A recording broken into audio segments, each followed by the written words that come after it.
most troubling of all, I've just spoken to a doctor who says that they've been running forensics on the bodies for the most part of today, and they've come to the conclusion that most of them were killed within the last fortnight. Some of them killed just a week ago.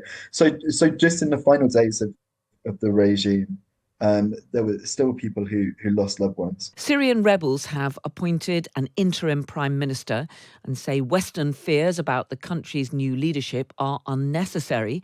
International reaction has so far been mixed. The United States says it will judge the rebels by their actions. Israel has carried out almost 500 airstrikes on Syrian military positions and admitted that its troops are operating beyond the demilitarised buffer zone in the Golan Heights, saying they're there to keep the area safe. The United Nations has said such operations must stop. Turkey, Qatar, Saudi Arabia and Egypt have all accused Israel of exploiting the downfall of President Assad. But Israel's Prime Minister, Benjamin Netanyahu, has issued a stark warning to Syria's new regime. We want to have relations with the new regime in Syria, but if this regime allows Iran to re-establish itself in Syria, or allows the transfer of Iranian weapons or weapons of any kind to Hezbollah, or attacks us, we will respond forcefully, and we will exact a heavy price. What happened to the previous regime will also happen to this one. But for civilians in Syria, it is the fate of loved ones arrested or disappeared under the Assad regime that is their main concern.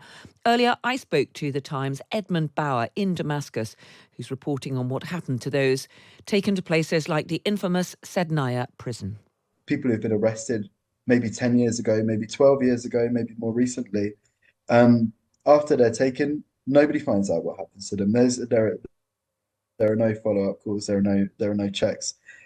So when the prison was opened on the early hours of or late Sunday night, early hours of Monday morning, hundreds of people were freed, and thousands more remain unaccounted for. So you've got all of these people who are going up to the prison, trying to look for their loved ones, look for some record of them. There's this widespread rumor, which I don't think holds much water, that there's a secret prison under the prison that people continue to look for.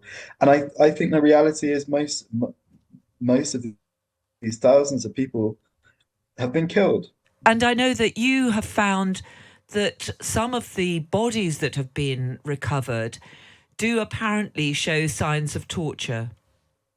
Yes. I mean, this comes as no surprise. We all knew the levels of torture which happened in Assad's prison. But I was at a hospital, Damascus hospital, just earlier, where they had 35 bodies laid out in various rooms. They didn't really have space for so many bodies at one time, and almost all of them were unidentified, and all of them up until that point were unclaimed. So again, you had hundreds of people turning up to the hospital and looking through body bags, and you can imagine the scenes, hundreds of people who are looking for their loved ones and who didn't find them, but they find other bodies which show the signs of burns and bruises and broken limbs. It was really a tragic sight to see people who remain in a state of not knowing what has happened to their family members, but are given a stark image of what they might have looked like in their last hours. And I think most troubling of all, I've just spoken to a doctor who says that they've been running forensics on the bodies for the most part of today, and they've come to the conclusion that most of them were killed within the last fortnight. Some of them killed just a week ago. So just in the final days of the regime, there were still people who lost loved ones.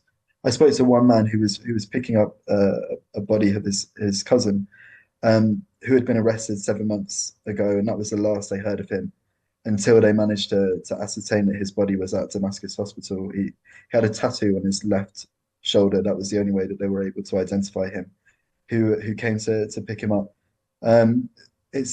I think for so many people, it's really bringing the trauma of this regime home, everything that's been uncovered in the last few days. And while the new regime is trying to establish some sort of order, has named a caretaker prime minister, there is increasing concern about what Israel is doing. It has admitted it has troops beyond the buffer zone around the Golan Heights and has carried out hundreds of airstrikes and drone strikes. What can you tell us about that? Right. Well, in addition to the Golan Heights, which Israel refers to as a buffer zone, the UK is among the majority of countries who still considers it part of Syria and an occupied part of Syria. Um, Israel has taken more land in the last few days, and there have been airstrikes across the country. Now, I should say that Israel says that it's doing this um, in anticipation of what might come next. Assad has always been a difficult neighbor to have on their border, and Israel has bombed Syria multiple times over the years. It's nothing new, and they say that performing these operations is crucial in their own security interests. I think many people, many Syrians, particularly Syrians abroad, I should add, are outraged that at this moment and another country should be, in the eyes of some, looking to secure their security interests, whilst there's already so much turmoil in the country. Within Syria itself, I have to say I haven't heard as much word of it, even though the strikes are loud. We can hear them all over Damascus. I was in Assad's palace, one of his many palaces, a couple of days ago, and it shook with the sound of blasts going off nearby. I think for the new government, it's something that they would rather people didn't look at too much. I think Assad has always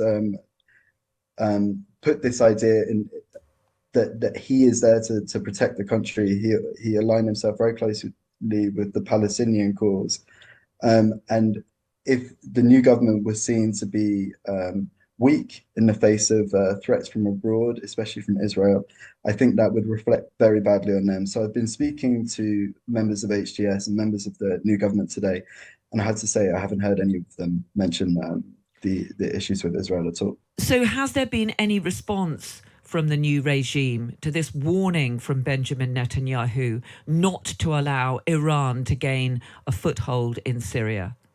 I think the focus of the regime at the moment is it's or the new government, whatever we're gonna call it. We're days into it. We don't know yet what the country is going to look like, and I think the main focus is for them consolidating their political issues within the various militias which have taken control of Syria, and securing security in the country internally, and making sure businesses reopen, governments reopen. And they're also very keen to project this image of themselves that Syria is now an outward facing country and is open to, particularly to the West, and to other places for people to come and to invest and to engage with Syria.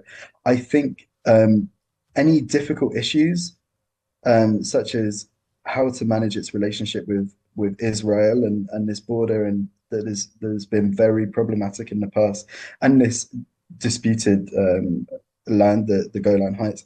I think they will want to avoid that for the near future as much as possible until they can focus on the things that they really need to be focusing on right now.